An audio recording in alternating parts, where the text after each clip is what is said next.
Hello, everybody, and welcome to my channel. We're about to have an exciting day in Parliament, in the Canadian Parliament today. Pierre Poilievre stood up earlier and announced that he will be entering a motion of non-confidence of the government. That will trigger a non-confidence vote, and we'll see how that ends up. That will likely happen at about 5:30 Eastern Standard Time, so about 2:30 Pacific Time.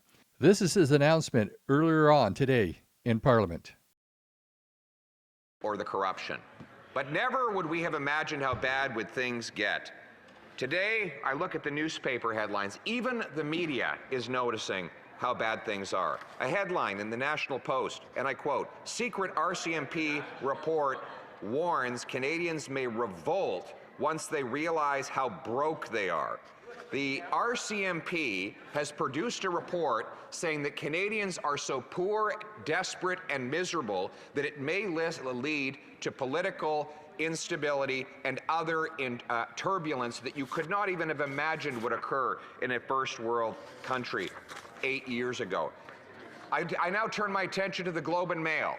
Remember, this is the same Globe and Mail that criticized me for using the term gatekeeper to describe how homes could not get built. Well, here's their headline today. Homeownership is turning into a gated community that renters can't join. So years after saying that it was very dangerous for us to talk about gatekeepers, the Globe and Mail has now awakened to the fact that the Prime Minister in 8 years has turned homeownership into a gated community, shutting people outside of the gates. A small privileged group gets richer and richer as a growing mass of working class youth and seniors renting apartments can no longer afford any place to live. I used to warn that there were 35-year-olds living in their parents' basements. Now, that's the least of our concerns. Now we're worried that those 35-year-olds and their parents might not be able to make their mortgage payments at all. Defaults are rising rapidly. We have 35 homeless encampments in Halifax and similar encampments now in every major center in Canada. We have 2 million people lined up at food banks in scenes that are reminiscent of the Great Depression. 35% of charities now say they're turning away people because they no longer have the resources, and food bank shelves are emptying out. Then you have people who are eating out of garbage cans. 8,000 people now having joined something called the Dumpster Divers Network, a Facebook group where they share tips on how you can climb into a garbage can and pull a meal out because there's nothing you can afford at the grocery store and nothing left at the food bank.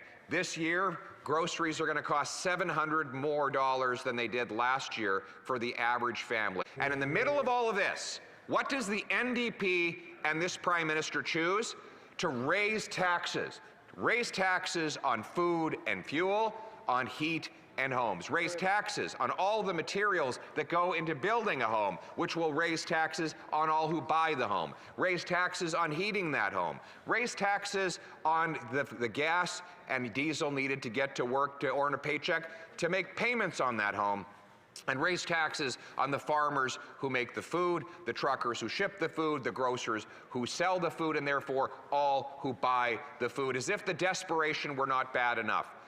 And this in light of all the evidence that has come out that now 60% of Canadians are paying more in carbon tax than they get back in rebates. A fact that I have read into this record time and time again, a fact that the Prime Minister continues to attempt to hide from, a fact that the Parliamentary Budget Officer just testified to, and a fact that we did not need all of those accurate calculations to know, because every single person who's opening their empty fridge to wonder how they're going to feed their kids already knew that fact was real.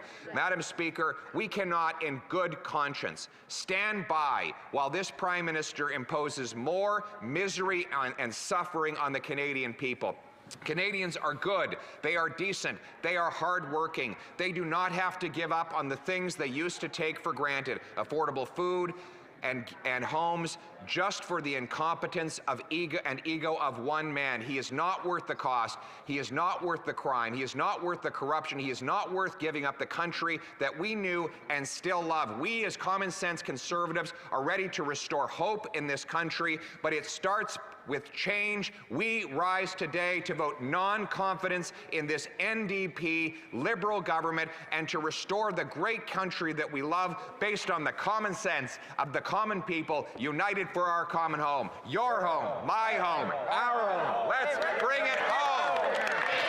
There you have it. Pierre Poilievre has announced that he will enter a non-confidence motion today in Parliament. This is exciting news. This could bring down the government. It's not likely, but let's keep our fingers crossed.